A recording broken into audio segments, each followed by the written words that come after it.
Hello दोस्तों, हम लोग सरफेस इंटीग्रल का दूसरा क्वेश्चन लेते हैं। पहला क्वेश्चन हम लोगों ने लिया था वहाँ यहाँ पर 1/2 था प्लस का। अब हम लोग दूसरा क्वेश्चन लेते हैं, यहाँ पर -1/2, बाकी एज इट इज़ है।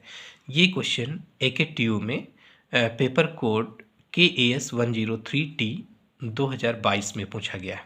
ठीक है, तो देखिए इसको कैसे सॉल्व करेंगे। तो evaluate this integral where S is the surface of ellipsoid this। ठीक है, तो देखिए गिवन सरफेस क्या है, तो इसको हम लोग कैसे सॉल्व करेंगे। सरफेस इंटीग्रल है। सरफेस इंटीग्रल क्या होता है, सरफेस इंटीग्रल का देखिए टर्म क्या होता है, surface integral equal to double integral over S F vector dot N cap into D S. ये सरफेस इंटीग्रल है जहाँ पे सरफेस क्या है, ये मान लीजिए कोई सरफेस है ना, कैप जैसा है। तो इसका ये जो कर्व वाला पार्ट है वो मान लीजिए यस है, उसका टोटल का सरफेस एरिया यस है। उस पर कोई स्मॉल एलिमेंट लिया, स्मॉल एलिमेंट का एरिया कितना ds है। स्मॉल एलिमेंट का एरिया ds है, यहाँ जो लिखा है वो स्मॉल एलिमेंट का एरिया है। और ओवर द इंटीग्रेशन करेंगे तो वो यहाँ जो यस लिखा वो टोटल सरफेस है। तो F vector dot N cap, यहाँ पर एन कैप क्या है, एन कैप क्या है, आउटवर्ड नॉर्मल वेक्टर। और एफ वेक्टर क्या है, एफ वेक्टर कोई वेक्टर पॉइंट फंक्शन है ना, इस पी पॉइंट पर एक्ट कर रहा है वेक्टर पॉइंट फंक्शन। ठीक है, तो ये सरफेस इंटीग्रल होता है F vector dot N cap into D S. ठीक है, तो इसका मतलब हुआ कि ये जो लिखा हुआ है ये डबल इंटीग्रल ओवर एस, ये क्वांटिटी क्या है, F vector dot N cap है ना, ये डी एस लिखा ही है, ये क्वांटिटी हमारी F vector dot N cap. तो एन कैप तो हम सरफेस निकालते हैं, उसके बाद देखेंगे कि एफ वेक्टर को क्या सेट करना पड़ेगा कि हमारी ये क्वांटिटी आ जाए। ठीक है, तो चलिए देखते हैं। पहले तो सरफेस इस पे नॉर्मल निकालो, एन कैप। एन कैप कैसे निकलता है, सरफेस की जो इक्वेशन लिखी है उसका राइट साइड जीरो करके सबको लेफ्ट साइड में लाओ, फाई मान लो। तो N cap is equal to grad phi upon mod of grad phi से हमारा एन कैप निकल आता है, आउटवर्ड नॉर्मल वेक्टर निकल आता है।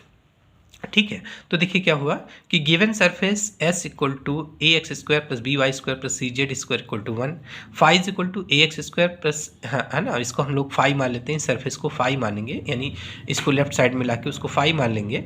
तो ये हो गया। उसके बाद ग्रेड फाई की वैल्यू, इसका ग्रेडियंट निकालो, grad phi is equal to क्या होता है, इस i cap del phi upon del x. तो i cap del phi upon del x, इसका एक्स के रिस्पेक्ट में पार्शियल डेरिवेटिव 2ax आ जाएगा, plus j cap into del phi upon del y. तो इसका वाई के रिस्पेक्ट में पार्शियल डेरिवेटिव 2by हो गया, plus K cap into del phi upon del Z, तो 2cz हो गया। ठीक है, तो एन कैप का फार्मूला होता है grad phi upon mod of grad phi. तो ग्रेड फाई आपके सामने है, 2 कॉमन लेके लिख लो, upon under root mod of grad phi की वैल्यू क्या हो जाएगी, 2ax का होल स्क्वायर तो 4a स्क्वायर एक्स स्क्वायर हो गया, 2by होल स्क्वायर तो 4b square Y square plus इसका स्क्वायर तो 4c square z square, 4 common ले लिया, 4 बाहर निकलेगा 2 से 2 कैंसिल। तो N cap is equal to ax i cap plus by j cap plus C z k cap upon under root a square x square plus b square Y square plus c square z square. ठीक है, ये आपका N cap हुआ। अब देखिए यहाँ F vector को ऐसा कुछ सेट करें कि finally F vector dot N cap की वैल्यू ये आ जानी चाहिए, F vector dot N cap की वैल्यू ये आ जानी चाहिए। ठीक है, तो देखिए अपान में है क्वांटिटी ये, तो यानी 1 upon f vector dot N cap की वैल्यू ये 1 अपान ऐसा आ जाना चाहिए, है ना, 1 अपान दिस क्वांटिटी आ जाए तो क्या हो जाएगा, तो ये पावर में -1 हो जाएगा F vector dot N cap की वैल्यू, है ना, F vector dot N cap की वैल्यू इतनी हो जाएगी। तो अब एफ वेक्टर यहाँ पर आपको सोचना होता है, यहाँ पर एफ वेक्टर ऐसा कुछ माने कि ये क्वांटिटी ये F vector dot N cap की ये वैल्यू आ जाए। ठीक है, तो देखिए अगर हम लोग एफ वेक्टर ये दिया है ना, अगर हम लोग इस एफ वेक्टर को अपान में तो है ये क्वांटिटी, यही हमको चाहिए ऊपर 1 आ जाए ऐसा। ठीक है, तो एफ वेक्टर इक्वल टू अगर हम लोग x i cap plus y j cap plus z k cap मान ले तो क्या हो जाएगा, F vector dot N cap क्या हो जाएगा, a x square plus B Y square, dot product करा दो, बी वाई स्क्वायर अपान तो ये रहेगा ये plus C Z square upon this. तो a x square plus B Y square plus C Z square की वैल्यू क्या दे रखे हैं, a x square plus B Y square plus C Z square equal to 1।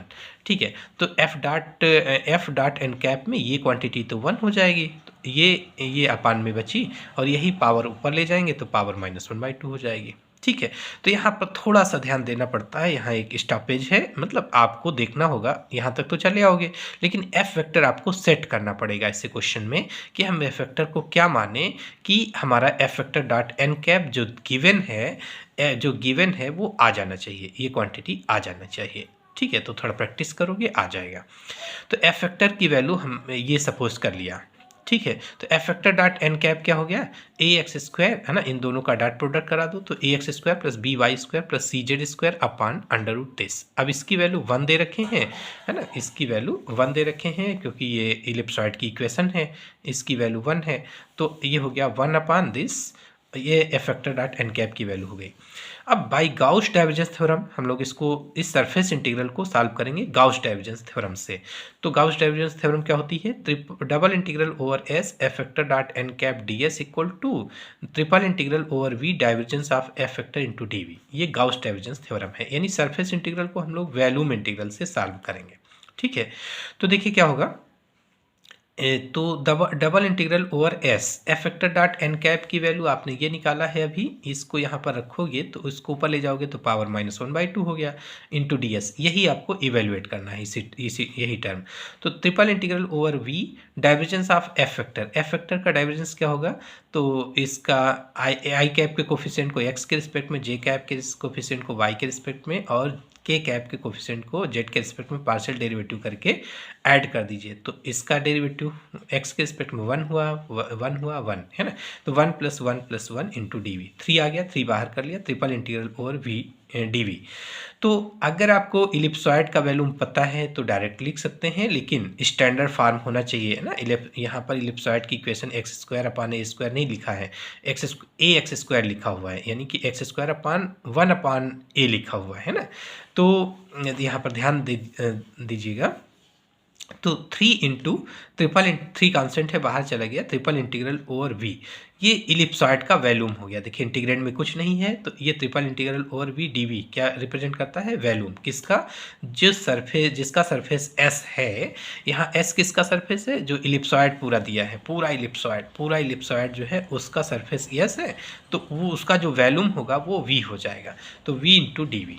ठीक है, तो ए volume of the ellipsoid. अब क्या करते हैं इसको, देखिए इसको 8 पार्ट में, ये पूरा इलिप्सॉइड है, एक्स वाई प्लेन से कट कर दिया इस प्लेन से तो 2 पार्ट में हुआ, फिर वाई जेड प्लेन से कट कर दिया तो इलिप्सॉइड 4 पार्ट में कट हुआ, एक्स जेड से कट कर देंगे तो 8 पार्ट में हो जाएगा, 8 पार्ट। तो उसमें जो फर्स्ट वाला पार्ट है इसमें, जिसमें एक्स वाई जेड तीनों पॉजिटिव होंगे, है ना, देखिए ये इतना पोर्शन, ये बीच वाला पोर्शन, इसके 4 पार्ट नीचे होंगे, 4 पार्ट ऊपर होंगे।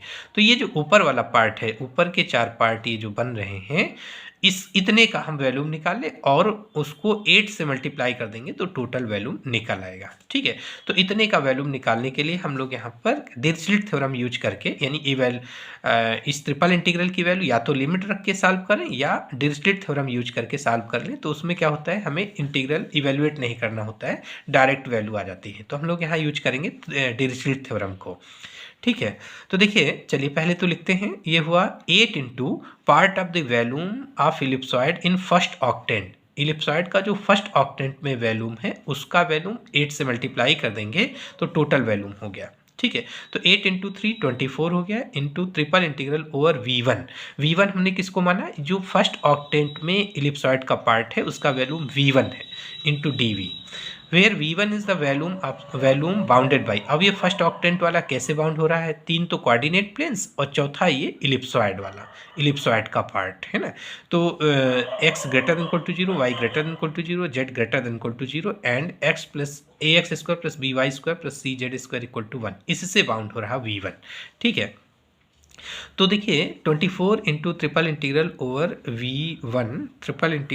V1 और इसमें अब डिरिचलेट थ्योरम लगाना है, हम लोग इसको डिरिचलेट थ्योरम यूज करेंगे। तो डिरिचलेट थ्योरम क्या होती है, देखिए एक बार देख लेते हैं। डिरिचलेट थ्योरम होती है कि triple integral over v x की पावर l-1, वाई की पावर m-1, जेड की power n-1, dx dy dz equal to gamma L gamma M gamma n upon gamma l plus M plus N plus 1 into h की power l plus M plus n. ये Dirichlet theorem होती है। इसमें एक शर्त है कि ये कंडीशन सेटिस्फाई होना चाहिए, है ना, ये कंडीशन सेटिस्फाई होनी चाहिए, तभी इसको लगा सकते हैं। मतलब इस ट्रिपल इंटीग्रल को बिना लिमिट रखे, बिना कुछ किए डायरेक्ट ये वैल्यू लिख सकते हैं। ये फ़ायदा है डिरिचलेट थ्योरम का, लेकिन हमारी ये कंडीशन होनी चाहिए। तो x greater than equal to 0, y greater than equal to 0, z greater than equal to 0, ये क्या बताता है, केवल फर्स्ट ऑक्टेंट में होना चाहिए, ठीक है। और x plus Y plus Z is less than equal to h, यानी थर्ड फेस फोर्थ फेस हमारा ऐसा होना चाहिए। एलिमेंट क्या होने चाहिए, पॉजिटिव होने चाहिए। तो ये है डिरिचलेट थ्योरम। तो अब यहाँ पर देखिए, तो क्या ये x y z के लिए चारों कंडीशन है, देखते हैं हमारे क्वेश्चन के लिए। क्वेश्चन है कि x greater than equal to 0, y greater than equal to 0, z greater than equal to 0, लेकिन ये वाली यहाँ पर x plus Y plus Z equal to 1 या लेस देन इक्वल टू 1 होना चाहिए, जबकि x plus Y plus Z तो है नहीं।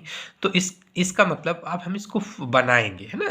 तो इसको अगर u मान ले, इसको v मान ले, इसको w मान ले, तो चौथी कंडीशन आ जाएगी u plus V plus W equal to 1, और इससे u greater than equal to 0, इससे v greater than equal to 0, इससे w greater than equal to दिखा देंगे। तो u v w के लिए डिरिचलेट थ्योरम सेटिस्फाई हो जाएगी, ठीक है। तो पहले तो कंडीशन बनाइए डिरिचलेट की।